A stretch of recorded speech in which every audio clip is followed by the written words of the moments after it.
नमस्कार प्रणाम। हम शंभू कुमार समर तो आज फिर से आ गए हैं आप सबके बीच लेके एक शानदार मैटर जो धनंजय धड़कन के सॉन्ग पे लिखे हैं। धनंजय धड़कन जी का सॉन्ग है नजरई कटार भइला बा जवानी जानमार भइला बा नजरई कटार भइला बा जवानी जानमार भइला बा। इसी ट्रैक पे मैं सैड सॉन्ग लेकर आया हूँ।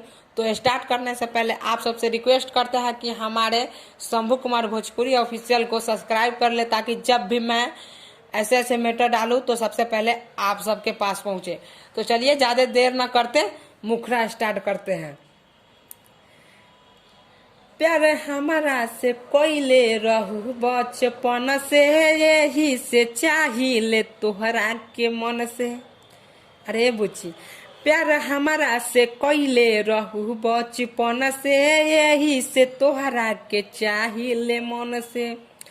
कल शादी है हो कल शादी होई औरी डोली उठी हो कल शादी होई औरी डोली उठी हो भतार तोर मजा लूटी हो किया रबा के दिल टूटी हो भतार तोर मजा लूटी हो किया रबा के दिल टूटी हो। तो इसका मुखड़ा कैसा लगे आप सबके? अच्छा लगा तो प्लीज लाइक कर दीजिए और एक कमेंट कर दीजिए कि कैसा लगा। तो चलिए इसका अंतरा स्टार्ट करते हैं। का जानी कौन गलती हम कईनी जोहर जुदाई के खतबानी खैनी। का जानी कौन गलती हम कईनी जोहर जुदाई के खतबानी खैनी।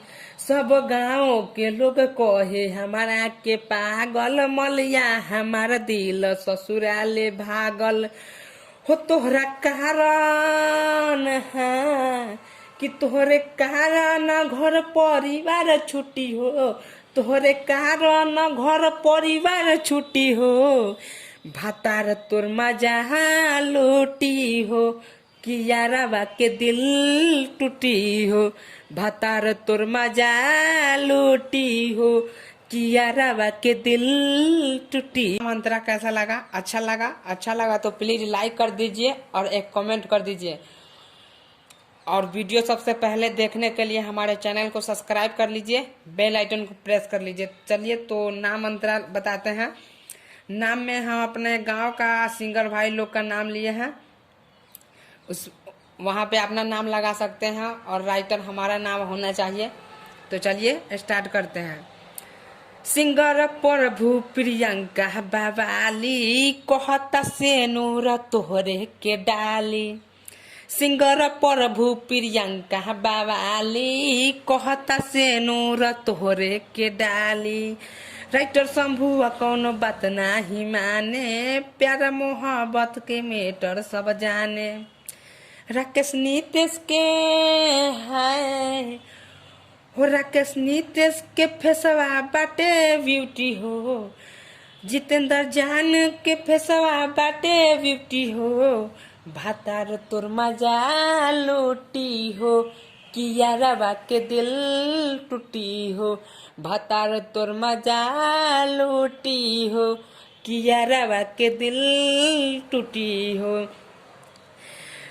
प्यार हमारा से कोइले रहू बचपन से यही से तोहरा के चाहिए मन से।